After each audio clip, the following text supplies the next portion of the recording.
আসসালামু আলাইকুম রহমতুল্লাহি বারাকাতু। আজকে আবার একটা রেসিপি নিয়ে চলে এসেছি ফারহান লাইফস্টাইলে। সন্ধ্যাবেলায় সবারই একটু টকটক ঝালঝাল একটু স্ন্যাক্স খাওয়ার ইচ্ছা হয়, সেই জন্যই আমরাও বানিয়েছিলাম আজকে অন্যরকম একটা স্ন্যাক্স, যেটা কিনা আলু দিয়ে তৈরি। সামান্য কিছু উপকরণ দিয়ে তোমরা তৈরি করে নিতে পারবে এরকম পটেটো স্ন্যাক্স। দেখো দেখতে কত সুন্দর হয়েছে, খেতেও খুব সুন্দর হয়েছিল। তো আমি ওই দিনকে সন্ধ্যাবেলা একটু বাজার করে নিয়ে এসেছিলাম এই স্ন্যাক্সটা বানাবো বলে।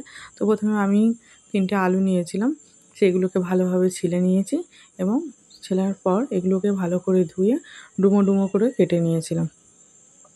খুব বেশি বড় করব না, মাঝারি সাইজেরই রাখবো যাতে আলুটা একটু তাড়াতাড়ি সিদ্ধ হয়ে যায়, সেই জন্য। তো আমার কাটা হয়ে গেছে, এবারে মাল্টি কুকারে একটু পানি দিয়ে দিচ্ছি। এই পানির সাথে দিয়ে দেবো একটু নুন, একটু হলুদ।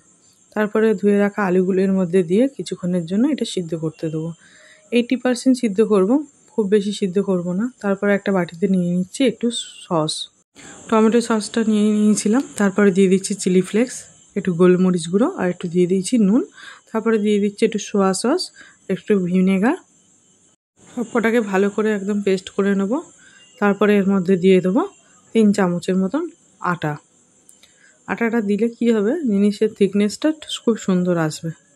তো আটাটাকেও ভালোভাবে মাখিয়ে নিতে হবে যাতে করে এই গুলিগুলো না থাকে। অনেকক্ষণ ধরেই প্রায় সময় লেগেছিলো সুন্দর করে গুলতে। তারপরে আমি বেডক্রামগুলো রেডি করে নিচ্ছি। আমার আলু দেখো ফুটে গেছে, মোটামুটি 80%-এর মতন সিদ্ধও হয়ে গেছিলো। তারপরে আমি ভাবলাম যে চাপা দিয়ে কিছুক্ষণ রাখলে এটা মোটামুটি আমার প্রয়োজন মতন হয়ে যাবে। তারপরে বাটিতে নিয়ে নিয়েছি জল ঝরিয়ে, আলুগুলোর উপরে এই পেস্টটা দিয়ে দেবো। যেহেতু খুব গরম ছিল আলুগুলো, সেই জন্য আমি এটা প্রথমে এইভাবে মাখিয়ে নিচ্ছিলাম। তারপরে দেখছিলাম যে ঠিকঠাক হচ্ছে না, সবকটা আলুর গায়ে লাগছে না, সেই জন্য আবার একটা চামচের সাহায্যে ভালো করে সবকটা আলুর মধ্যে দিয়ে 10 মিনিটের মতন রেখে দিয়েছিলাম। তারপরে আমি এটা একটু ঠান্ডা হয়ে যেতে তারপরে আমি বেডক্রামের উপর চামচ দিয়েই ফের এরমভাবে নিচ্ছিলাম, কারণ খুবই গরম ছিল, হাত দেওয়াই যাচ্ছিল না, এত গরম। তারপরে একটু একটু করে হাত দেওয়ার চেষ্টা করছিলাম, এইভাবে গোল গোল করে সবকটা বানিয়ে নিয়েছিলাম। তারপরে এগুলো হয়ে যাওয়ার পর আমি ইন্ডাকশানটা অন করে প্যানটা বসিয়ে দিয়েছি। প্যানটা গরম হয়ে গেলে আমি দিয়ে দিচ্ছি একটু তেল। তেলটা গরম হয়ে গেলে যে পটেটো স্ন্যাক্সগুলো বানিয়ে রেখেছিলাম বলগুলো, সেগুলো দিয়ে দিচ্ছি।